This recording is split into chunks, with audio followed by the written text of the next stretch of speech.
A kid made fun of me online for the first time that I found. Today is day 71, 72. I'm trying to pull it up. I should have done that before I started. This is my Practicing Visibility series where I'm tracking myself for a year, trying to become a more known public figure for young people. I talked about this a little bit yesterday, but I wanted to go a little bit more in depth about it today because honestly, it really has been, that's a video of me, it has been a big thing on my mind. So today is day 73. Now that I got my YouTube video up, I can see it. So I spoke at a conference for like 4,700 kids. It was a massive amount. It was the largest audience I've ever spoken to. And I put together a new speech for them. I have about like 7 speeches that I do, and there's a few like BYOBF and Struggle Don't Suffer that I do a lot. So those I know like the back of my hand, and it gives me a little bit more space to have fun. I also usually do speeches for about 45 minutes. Now, this was a 30-minute keynote for kids who want to go into the medical profession, medical field, whatever that looks like for them. So I created something new. And then afterwards, a kid told me that they saw it on TikTok. They saw videos of me on TikTok doing the speech, so I looked it up. And the first video that I found was a young woman or a girl, who basically put a video of me on stage with audio of Kanye West. And that audio was like him talking to a group of black people about how Harriet Tubman didn't free the slaves. And then it was like, oh, we're leaving right now. So they put that clip over me. A couple people in the comments were like, oh my God, he didn't say that, which is like wild because say whatever you want to say. That's my career that you're messing with. If people think that that's me speaking, that's like a horrible thing. They didn't tag me in it, and you can't really tell that it's me unless you're like looking. And so I had a pretty big reaction to it because I know that young people are not going to like me. That's okay. I'm okay with that, honestly. But for this one, it was a little bit sad because I worked really hard on creating something that I thought would be helpful for them. Now, here's the deal. I have been sheltered my entire life by people that love me. And I've been sheltered because people appreciate this work. So when you combine those two things, I'm ultra sheltered, which means that I'm sure that there are people that not only don't like me, but hate me for whatever reason. I'm sure there are people that talk trash about the work behind my back. I've caught a few teachers at schools I've worked at. I've caught them talking about it. And they would like kind of back down when I brought it up. I'm talking to you, Miss P.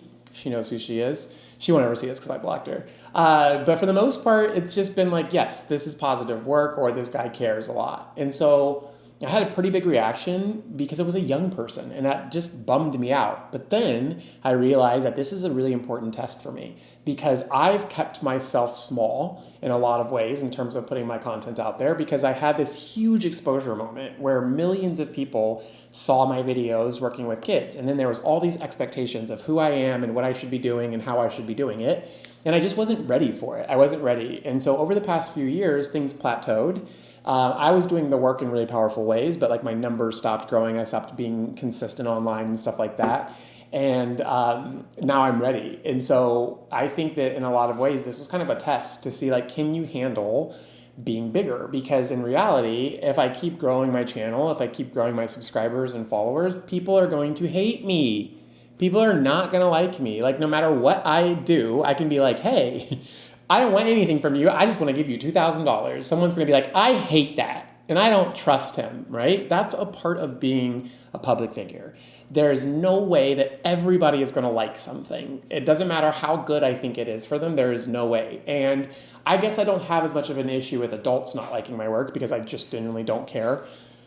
But when young people don't like it, I take it deeply personal because I care so much about young people. And one thing I've been trying to do is to release pressure and expectation from myself because sometimes kids, no matter how good I am or how hard I try or how relevant this work is to their lives, they're not going to want it. And that's okay. I always say that's okay. But I've never witnessed people talking badly about my work. A couple kids online in that same video were like, oh, it was so boring, I fell asleep. So a lot of people, I posted a video about it just saying like, hey, this is part of it. You know, it sucks that she put Kanye West audio over me because that's a little bit damaging to my brand if people put those things together.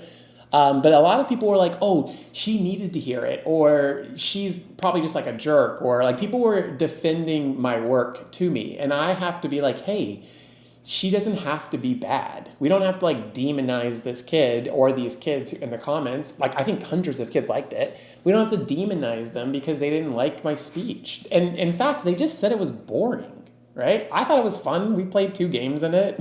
I told a really deep story, right? But that's not going to resonate with everybody. They're not going to like that. And so my reaction to this is like, okay, that means I'm showing up more.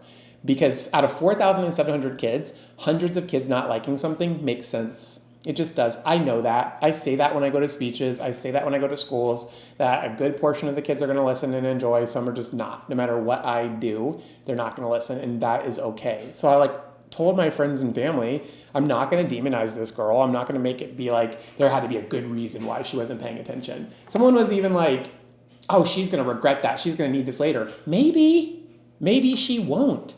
Maybe she's super engaged. Maybe she cares about what she's doing. Maybe she has people that she learns from, right? She doesn't have to be bad just because she didn't agree with it. And this is a huge learning for me because my book comes out in August. And there are going to be people that are like, this is dumb, probably, right? This is dumb, or he doesn't know what he's talking about, or this is stupid, or this won't work. And I have to just deal with it. But I love my friends and my family. I'm so grateful that they love me. I'm so grateful for my professional support. But like, I got to start I have to stop taking the pressure off of positive comments, and I also have to stop taking the importance away from like negative comments, because I'm going to get both, and they're just people's feedback. That's all it is. So yeah, apparently I blocked the video just because I kept going back, and it was just messing with my mental health. And I like commented a couple of times being like, hey, I'm sorry you didn't enjoy. I hope you had a good rest of your conference. That's kind of how I left it. I think I said neat. I think I commented the word neat with an exclamation point, which was like me being a little snarky. But then I was like, dude, who cares? It's okay, right? The right kids will find this work. And if they come to it later, they come to it later. And if they don't, that's okay, right? There are kids who are not going to like me and not care about this work, who are really kind and really caring and have loving and supportive families. That doesn't mean that these kids are bad just because they don't like me. And that might sound silly, but again, it's been like a privilege to be liked and supported by a lot of people that really care about me and the work that I'm doing. But also it kind of prevented me from really pushing myself to the next level. And the next level means people are going to hate on you no matter what. I mean, I know that there's content creators that I will see sometimes who I have like nothing to offer for what they do. And I'm just like, blah, I hate this. I don't want to watch this. So like, I have to accept that kids are going to do that. So that's my learning for today. And we'll see you tomorrow. Hi, Cherokee. Hi, Javeo. Hi, Hosea.